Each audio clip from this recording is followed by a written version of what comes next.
Okay, so what I have here is I have my copper metal in front of a tin chloride solution, and I have my tin metal in front of a copper solution. Notice the color of the copper solution.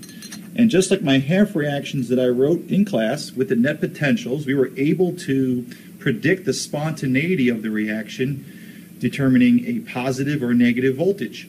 So we dropped the copper into the tin chloride, and we drop the tin in the copper chloride.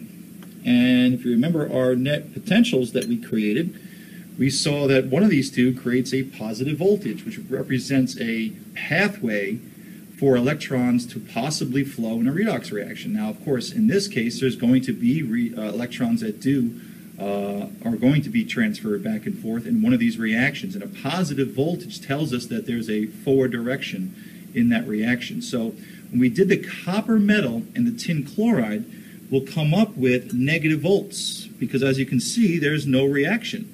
Okay, no reaction, which means that negative voltage we would get determines that we could make this happen if I was to add energy, okay, to force something that's poor in oxidizing. The tin plus 2, okay, in this case is poor at reduction, so it needs to be forced to reduce onto the copper, and we would need energy to do so. That's why this is non-spontaneous with negative voltage. Now, if you look at to the right beaker, I've got my tin sitting in my copper chloride, and this, from net potentials, was a positive voltage, which means that there was a pathway, a potential difference for electrons to flow, because one of the two chemicals, either the copper plus 2, was strong enough of an oxidizing agent to pull the electrons, okay, from the tin and become reduced into copper, or the tin was good enough to push its electrons onto the copper. Either way, the combination of the two gave us positive volts in our net potentials, and we saw positive volts resulting in a spontaneous reaction. And there we have a reaction, okay, where we have the copper plating onto the tin, showing that a reaction was occurring. It was spontaneous. The forward reaction did go, electrons were passed, we got a positive voltage. Yang pertama, kita melihat terlebih dahulu reaksi yang dapat berlangsung secara spontan. Pada eksperimen ini, kita dapat melihat jika batang Zn yang dicelupkan ke dalam larutan tembaga sulfat, reaksi redoks berlangsung, dan selama reaksi berlangsung, logam Zn pun dapat teroksidasi. Logam Zn dan ion tembaga dikurangi menjadi tembaga metalik karena perpindahan langsung elektron dari logam Zn ke ion tembaga, sehingga pada reaksi ini dapat dikatakan menjadi reaksi spontan karena logam Zn dapat dioksidasi. Pada percobaan kedua, yaitu reaksi yang berlangsung secara tidak spontan, dapat dilihat pada saat ZnSO4 ketika dicelupkan dengan lempengan Cu tidak terjadi reaksi apapun. Hal ini dikarenakan logam Cu tidak dapat mereduksi Zn, sehingga reaksi lempengan Cu dan larutan Zn bukan reaksi spontan, atau bisa dikatakan bahwa reaksi yang terjadi adalah reaksi yang berlangsung secara tidak spontan. Yang selanjutnya, kita melakukan percobaan dengan menggunakan standar elektroda hidrogen. Mengapa menggunakan percobaan dengan standar elektroda hidrogen?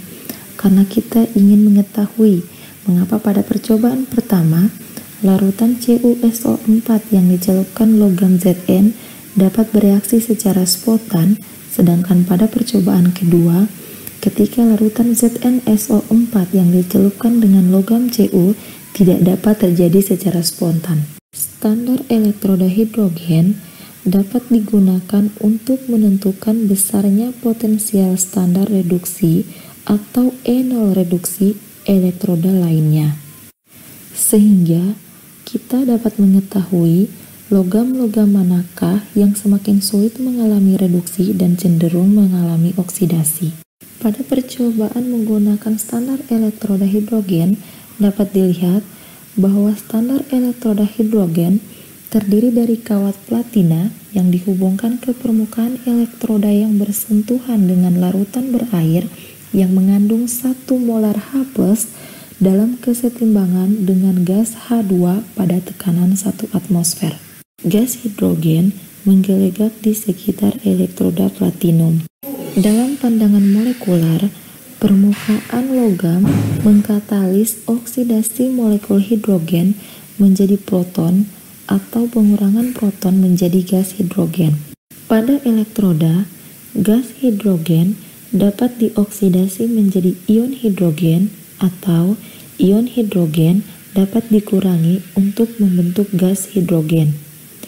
Dan reaksi yang mengandung elektron oksidasi yaitu H2 gas akan menghasilkan 2H+ aquos dan 2 elektron. Pada reaksi ini terjadinya reaksi bolak-balik. Kemudian pada reaksi reduksi yaitu 2H+ aquos yang ditambah 2 elektron akan menghasilkan H2 gas. Nah, pada reaksi reduksi ini juga akan terjadi yang namanya reaksi bolak-balik. Kemudian standar elektron potensial yang didapatkan yaitu 0,00 volt. Di sebelah kiri kita memiliki sel setengah Zn dan di sebelah kanan kita memiliki elektroda hidrogen standar. Elektron bergerak dari elektroda Zn ke elektroda hidrogen. Jadi, logam Zn sedang teroksidasi. Pada voltmeter menunjukkan bahwa potensial sel standar dari sel volta yang terdiri dari sepasang standar elektroda hidrogen dan Zn dari Zn2+ adalah sebesar 0,76 volt. Karena elektroda Zn di dalam sel ini larut secara spontan, maka untuk membentuk ion Zn2+ aquos, sementara ion H+ aquos diturunkan ke H2 pada permukaan platinum.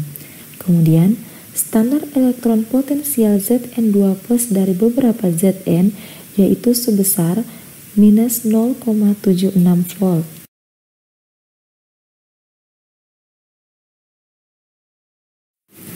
Selanjutnya yaitu deret volta, disebut dengan deret keaktifan logam. Kenapa dikatakan deret volta? Karena volta menderetkan logam-logam berdasarkan keaktifannya, yaitu kemudahan teroksidasinya. Tentu saja, logam-logam yang paling mudah teroksidasi maka paling sukar untuk tereduksi. Begitupun sebaliknya, logam-logam yang paling mudah tereduksi maka semakin sukar untuk teroksidasi. Dibandingkannya dengan apa? Dibandingkannya dengan elektroda hidrogen, sehingga elektroda hidrogen dijadikan sebagai standar. Nah, kita dapat melihat pada tabel tersebut bahwasanya di ujung paling kanan terdapat logam Au atau emas.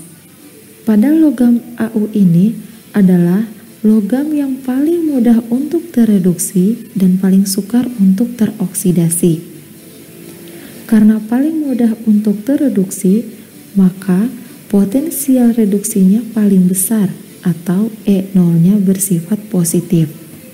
Kemudian, di ujung paling kiri terdapat logam Li atau litium. Pada logam litium ini adalah logam yang paling mudah untuk teroksidasi dan paling sukar untuk tereduksi. Karena paling mudah untuk teroksidasi, maka potensial reduksi dari litium ini bersifat negatif atau bisa dikatakan bahwasanya E0-nya bersifat negatif. Sehingga pada litium yang merupakan logam yang paling mudah teroksidasi, apabila dibiarkan dalam udara yang terbuka, maka ia sangat mudah untuk teroksidasi meskipun tidak direaksikan dengan H2O atau air. Sehingga pada percobaan sebelumnya kita dapat melihat bahwasanya pada logam Zn dan logam Cu, maka yang paling mudah teroksidasi adalah logam Zn. Kemudian, sehingga kita dapat mengatakan bahwasanya semakin ke kanan suatu logam, maka semakin besar E0-nya dan memiliki oksidator kuat.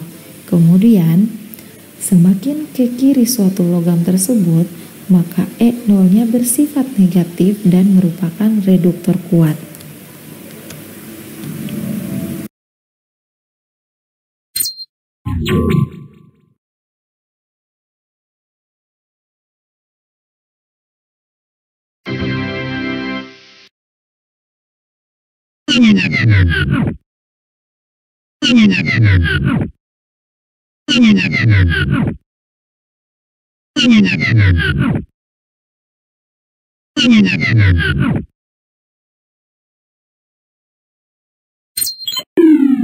Daya kekuatan oksidator dan reduktor logam.